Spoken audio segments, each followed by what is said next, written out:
उष्मा गति का जो प्रथम नियम क्या है, इसका गणितीय व्यंजक दीजिए। तो इसका आंसर क्या लिखना है आपको, उष्मा को ना ही तो उत्पन्न किया जा सकता, ना ही तो नष्ट किया जा सकता है। इसे तो एक रूप से दूसरे रूप में परिवर्तित किया जा सकता है, यानी कि केवल परिवर्तित कर सकते हैं। तुम लोग उत्पन्न कर सकते क्या, नहीं। नष्ट कर सकते क्या, नहीं। ठीक है ना, उसको केवल एक रूप से दूसरे रूप में परिवर्तित किया जा सकते हैं, कर सकते हैं। अर्थात क्या होता है, ब्रह्मांड की कुल ऊर्जा क्या होती है, स्थिर होती है। क्या होती है, स्थिर होती है। ठीक है ना। इसका गणितीय व्यंजक यदि करने के लिए आता है एग्जाम में, तो क्या करना है, माना कि किसी तंत्र की आंतरिक ऊर्जा, माना कि किसी तंत्र की आंतरिक ऊर्जा क्या यहाँ पे E1 है, क्या है, E1। और यदि उससे Q उष्मा दी जाए तो उसकी आंतरिक ऊर्जा क्या हो जाती है, बढ़कर क्या हो जाती है, E1 प्लस में Q हो जाती है। यहाँ पे तुमने अलग से क्या दे दिया, उष्मा दे दिया। उसका उष्मा का मतलब यहाँ पे क्या हो जाएगा, यहाँ पे Q आवेश दे दिया। ठीक है ना, तो बढ़कर क्या हो जाएगी, E1 प्लस में क्या हो जाएगी, Q, यानी कि यहाँ पे जुड़ जाएगा। क्या हो जाएगा, जुड़ जाएगा।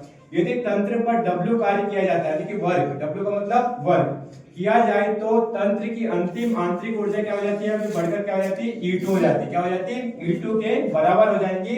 इस तरह से यहाँ पे क्या होंगे, E2 बराबर से क्या हो जाएगा, यहाँ पे E1 प्लस में Q प्लस में क्या हो जाएगा, यहाँ पे W। ये तीनों ऊर्जाओं का क्या होगा, यहाँ पे योग। आंतरिक ऊर्जा अलग से तुमने क्या दिया, यहाँ पे उष्मा दिया। ठीक है ना, और यहाँ पे किया गया कार्य। ये तीनों की तीनों ऊर्जाएं क्या होंगी, यहाँ पे E2 के बराबर। और इसी को क्या बोलेंगे अपन, अंतिम आंतरिक ऊर्जा। क्या बोलेंगे, अंतिम आंतरिक ऊर्जा हो जाएगी यहाँ पे E2।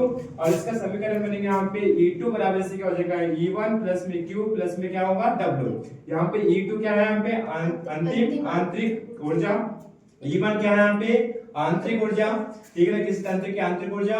और यहाँ पे Q क्या है, यहाँ पे आवेश, यानी कि उष्मा अलग से दी जा रही है। और प्लस में यहाँ पे W क्या है, यहाँ पे वर्ग, यानी कि कार्य। ठीक है ना। इसके बाद यहाँ पे प्लस का है, यहाँ पे E1, इसको इधर पक्षांतर करेंगे तो प्लस के तो माइनस का हो जाएगा। ठीक है ना, और बराबर से यहाँ पे Q प्लस में W जैसा का वैसा।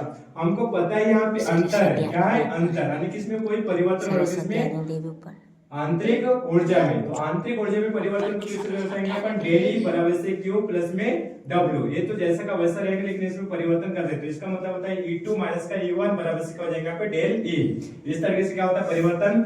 अब आगे देखेंगे यहाँ पे तंत्र द्वारा किए गए बाह्य कार्य के लिए, बाह्य कार्य यानी कि बाहर से जो कार्य कर रहे हैं तुम लोग, उसके लिए बात करते हैं। तो डेल E बराबर से क्या हो जाएगा, यहाँ पे Q माइनस का W, क्योंकि यहाँ पे W कार्य कहां से कर रहे हैं, बाहर से।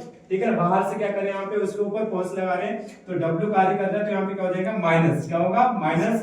तो इसका क्या हो जाएगा यहाँ पे, तब इसके बराबर किसके बराबर होता है, अंतिम आंतरिक ऊर्जा के बराबर। तो कौन सा, प्रारंभिक अंतिम ऊर्जा, यानी कि सभी का योग किसके बराबर होता है, अंतिम आंतरिक ऊर्जा के बराबर।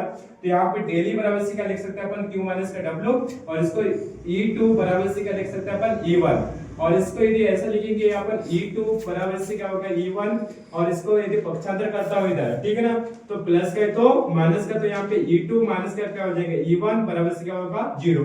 ये सभी का योग क्या होगा यहाँ पे, सॉरी सभी का अंतर क्या होगा, यहाँ पे 0 होगा। तो अपन इसकी जगह पे क्या लिख सकते हैं, दोनों की जगह पे क्या लिख सकते हैं अपन, डेली बराबर से 0 लिख सकते हैं। ठीक है ना, तो डेली के यहाँ पे डेली का मान क्या लिखेंगे अपन, 0। तो इसी डेल E की जगह पे क्या लिखेंगे अपन, 0 बराबर से क्या हो जाएगा, Q माइनस का W। इसी समीकरण में तुमको यहाँ पे डेली का मान रखना क्या, 0। अब यहाँ पे पक्षों को आपस में मैंने बदल दिया। ठीक है ना, पक्षों को बदल दिया तो Q माइनस का W बराबर से क्या होगा, यहाँ पे 0। ठीक है ना, अब यहाँ पे माइनस का तो उस साइड में जाएगा तो पक्षांतर में होगा, तो क्या हो जाएगा, उसका प्लस में होगा। ठीक है ना, तो यहाँ पे Q बराबर से क्या हो जाएगा, W। और इसी को अपन को सिद्ध करना था। यहाँ क्या होता है, अतः किया गया कार्य अवशोषित उष्मा के क्या होती है, बराबर होता है। इस तरीके से इस क्वेश्चन का आंसर क्या करना था, उष्मा गति का प्रथम नियम